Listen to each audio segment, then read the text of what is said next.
नमस्कार दोस्तों, मेरा नाम है गिरत और आप देख रहे हैं टेक की। आपका स्वागत है इस चैनल पे। अगर आप भी एप्पल आईफोन के काफ़ी बड़े फ़ैन हो, अगर आप चाहते हो कि आपको आईफोन गिफ्ट में मिले, तो आपको एक कंटेस्ट में पार्ट लेना होगा जिसका नाम है स्कैम।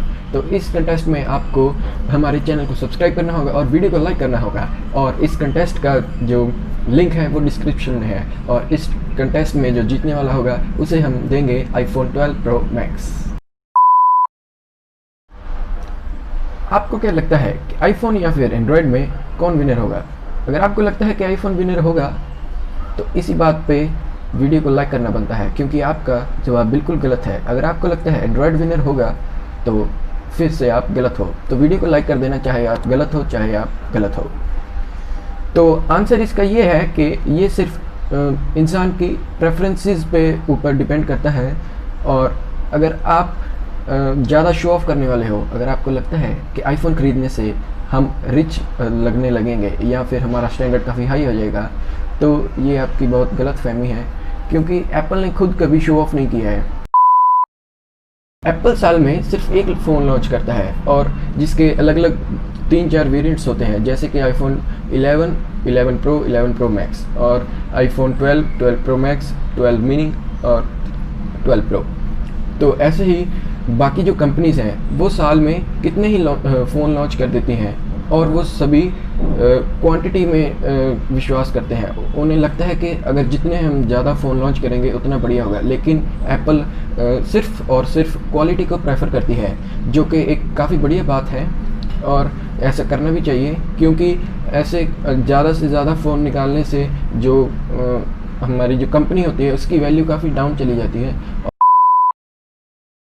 तो आपने भी कभी नोट किया होगा कि मार्केट में इतने सारे फ़ोन लॉन्च होते हैं, लेकिन उनमें डिफरेंस फाइंड करना काफ़ी मुश्किल हो जाए, क्योंकि उनमें सेम प्रोसेसर होता है और वही 64 मेगापिक्सल वाला एक कैमरा होता है, और उसके साथ उसके छोटे छोटे भाई होते हैं 5 या फिर 2 मेगापिक्सल वाले। लेकिन एप्पल हमेशा अपने कैमरास को स्टैंडर्ड रखता है, क्योंकि वो क्वालिटी के ऊपर डिपेंड करता है, और सिर्फ 12 मेगापिक्सल के उसके तीनों या फिर जितने भी कैमरास होते हैं वो सभी 12 मेगापिक्सल के होते हैं। और उन्होंने कभी नंबर्स पर फोकस नहीं किया है, वो अपने कैमरा के फोकस पर फोकस करते हैं। अच्छा लगा तो लाइक करना यार। तो अब बात कर लेते हैं इसके कैमरा कंपैरिजन की। तो अगर हम मार्केट में सबसे एंड्रॉयड जो फ़ोन हमें देखने को मिलता है, सबसे बढ़िया से बढ़िया कैमरा वाला फ़ोन, यानी कि हमें 108 मेगापिक्सल वाला अगर कोई फ़ोन देखने को मिलता है, तो उससे भी अगर हम एप्पल के 12 मेगापिक्सल कैमरा को कंपेयर करें तो आपको पता ही है क्या रिज़ल्ट आने वाले हैं। तो आईफोन में हमें देखने को मिलता है सिर्फ और सिर्फ 12 मेगापिक्सल कैमरा। तो आप भी सोचते होंगे कि यार 108 मेगापिक्सल ऑब्वियसली ज़्यादा बढ़िया होगा, क्योंकि इतना ज़्यादा बड़ा नंबर है और इतना ज़्यादा डिफरेंस है। तो ऐसा बिल्कुल भी नहीं है। अगर आप मान लीजिए आपके पास एक डब्बा है और उसके अंदर आपने आम डालने हैं। अगर आपके पास छोटे छोटे आम हैं, बिल्कुल छोटे छोटे, तो आप उसमें काफ़ी सारे आम डाल सकते हैं। लेकिन अगर आपके पास बड़े बड़े आम हैं तो आप उनके उस डब्बे के अंदर सिर्फ थोड़े ही आम डाल सकते हो। आप बताइए, आप छोटे छोटे आम खाना पसंद करोगे या फिर बड़े बड़े आम जिसके अंदर काफ़ी सारा रस हो? रस से यानी मतलब है कि जिसके अंदर काफ़ी सारे क्वालिटीज़ हों। तो अगर आप रिलेट कर पा रहे हैं तो आप समझ चुके होंगे कि मैं किसकी बात कर रहा हूँ। जी हाँ, मैं बात कर रहा हूँ पिक्सल्स की। एप्पल के जो कैमरा होता है, कैमरा सेंसर होता है, इसके अंदर पिक्सल्स होते हैं। सिर्फ एप्पल के कैमरा में नहीं, मतलब किसी भी फ़ोन के अंदर जो कैमरा होता है उसके अंदर छोटे छोटे पिक्सल्स होते हैं। और जो सेंसर होता है, कैमरा का सेंसर, उसके अंदर जितने ज़्यादा पिक्सल होंगे उतना ही उसके पिक्सल का साइज़ छोटा हो जाएगा, और जितने कम पिक्सल होंगे उतना ही उसके पिक्सल का साइज़ बड़ा हो जाएगा। तो अगर हमारे एप्पल में 12 मेगापिक्सल है, और अगर हम एंड्रॉयड की तरफ चल जाएं तो मैक्सिमम हमें 108 मेगापिक्सल देखने को मिलते हैं। और आप मल्टीप्लाई करके देख लेना 6 ज़ीरोज़ के साथ। जितना ज़्यादा पिक्सल का साइज़ बड़ा होगा उतनी ही ज़्यादा लाइट उसके अंदर आएगी, और उतनी ही फ़ोटो की डिटेल है वो बढ़ जाएगी। डिटेल का मतलब ये है कि जो फ़ोटो के अंदर एक पिक्सल के अंदर जितना डाटा स्टोर हो सकता है, तो उतना ज़्यादा अच्छी क्वालिटी की इमेज कैप्चर हो सकती है। तो इसके साथ साथ ऑप्टिमाइजेशन की बात भी कर लेते हैं। एप्पल के जितने भी ऐप्स हैं वो सारे इसके ऑपरेटिंग सिस्टम या फिर इसके हार्डवेयर के लिए बिल्कुल 100% ऑप्टिमाइज्ड होते हैं, और जो एंड्रॉयड के ऐप्स होते हैं वो बहुत कम ऑप्टिमाइज्ड होते हैं। अगर रैम की बात कर ली जाए तो आईफोन 11 तक हमें 3 या फिर 4 GB की रैम देखने को मिल जाती थी, और अब आईफोन 12 प्रो मैक्स में हमें 6 GB तक की देखने को मिल जाती है। लेकिन अगर हम एंड्रॉयड की तरफ चले जाएं तो सैमसंग S20 अल्ट्रा जो फ़ोन है उसके अंदर हमें 12 GB रैम देखने को मिल जाती है, इसकी डबल। तो रैम मैनेजमेंट की बात इस टॉपिक में हमें कर लेनी चाहिए। जो एप्पल की रैम मैनेजमेंट है वो काफ़ी बढ़िया है।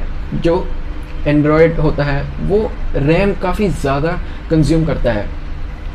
अगर आपके पास एंड्रॉयड 10 है तो आपको 2 से 3 GB तक की आपकी रैम कंज्यूम होनी पक्की है।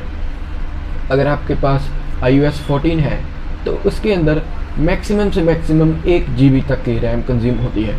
इसलिए एप्पल की जो रैम है वो काफ़ी कम होती है, क्योंकि उसका जो ऑपरेटिंग सिस्टम है वो ही बहुत काफ़ी कम रैम खर्च करता है, लेकिन एंड्रॉयड में काफ़ी ज़्यादा रैम कंज्यूम होती है। ऐसा क्यों होता है आपने भी कभी सोचा होगा? अगर आपने कभी नहीं सोचा है तो मैं बता देता हूँ कि जो एप्पल iOS है वो एक प्रोप्राइटरी लाइसेंस ओन करता है, यानी कि ये जो iOS 14 है इसके पीछे जो सोर्स कोड है, यानी कि इसको जिन प्रोग्रामर्स ने जिन डेवलपर्स ने बनाया है वो सिर्फ और सिर्फ एप्पल कंपनी के ही प्रोग्रामर्स बना सकते हैं।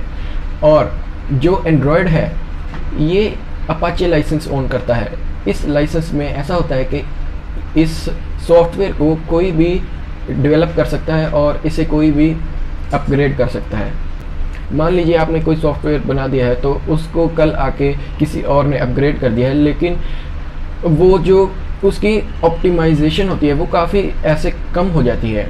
ये लेकिन अगर हम एप्पल की तरफ आ जाएं तो ये सिर्फ एप्पल कंपनी काफ़ी सारी रिसर्च करने के बाद अपने सॉफ्टवेयर्स को डेवलप करती हैं, और सिर्फ अपने ऐप स्टोर पे। जी हाँ, आपको पता होगा कि एप्पल के अंदर प्ले स्टोर नहीं होता है, इसके अंदर ऐप स्टोर होता है। तो इसके अंदर जितने भी सारे ऐप होते हैं वो भी यही बनाते हैं। लेकिन एंड्रॉयड की तरफ देख ले जाए तो ऑपरेटिंग सिस्टम कोई और कंपनी बनाती है और जो ऐप्स होते हैं वो कोई और कंपनी बनाती है, इसलिए उनके अंदर जो इंटीग्रेशन होती है वो बिल्कुल भी बढ़िया नहीं होती। लेकिन एप्पल में जो इंटीग्रेशन है और इनके अंदर जो इनकी गठबंधन है वो काफ़ी बढ़िया हो जाता है। तो इससे ये रिज़ल्ट निकलता है कि एप्पल की जो रैम मैनेजमेंट है और एप्पल की जो ऑप्टिमाइजेशन है वो काफ़ी बढ़िया होती है। ये सारे जो कंसेप्ट्स हैं ये सिर्फ आईफोन में नहीं यूज़ होते, ये उनके मैक ओएस यानी कि मैकबुक यानी कि लैपटॉप इन सब में भी यूज़ होते हैं। इसीलिए जो M1 अब चिप निकली है, अगर आपको M1 चिप के बारे में नहीं पता है तो इसका कार्ड मैं ऊपर डाल देता हूँ, आप वीडियो को देख सकते हैं। और अब ये जो M1 चिप है ये इतनी ज़्यादा पावरफुल है कि 2019 में जो मैक प्रो लॉन्च हुआ था एप्पल का, ये अब तक का सबसे most powerful and most expensive computer था। और ये इतना ज़्यादा पावरफुल था, इसमें मैक्सिमम हम 28 कोर वाला प्रोसेसर हम चूज़ कर सकते थे, ठीक है।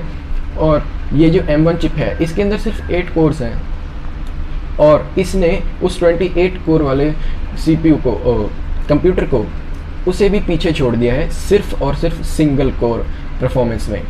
लेकिन अगर मल्टी कोर परफॉर्मेंस की बात कर ली जाए तो फिर तो ऑब्वियसली वही आगे निकल चुका है।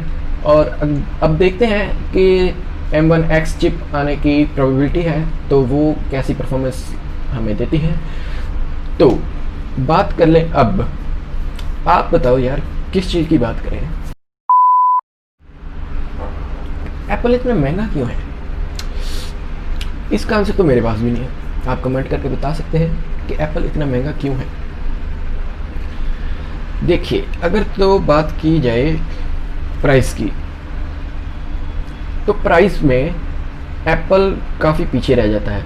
एप्पल का सिर्फ एक ही ड्रॉबैक है जो कि इसका लेस यूज़र बेस है। जो एंड्रॉयड है इसके यूज़र बेस वो काफ़ी बड़ा है और ये काफ़ी पहले आ चुका था, तो लोगों ने इसे एक्सेप्ट कर लिया है। लेकिन अब जो एप्पल है वो काफ़ी बाद में आया था और इसका यूज़र बेस काफ़ी छोटा है, लेकिन इसने जो आके धमाल मचाया है वो काफ़ी बढ़िया है। और मुझे तो एप्पल अच्छा लगता है। अगर आपको एंड्रॉयड अच्छा लगता है या फिर एप्पल, ये आप कमेंट करके ज़रूर बताना।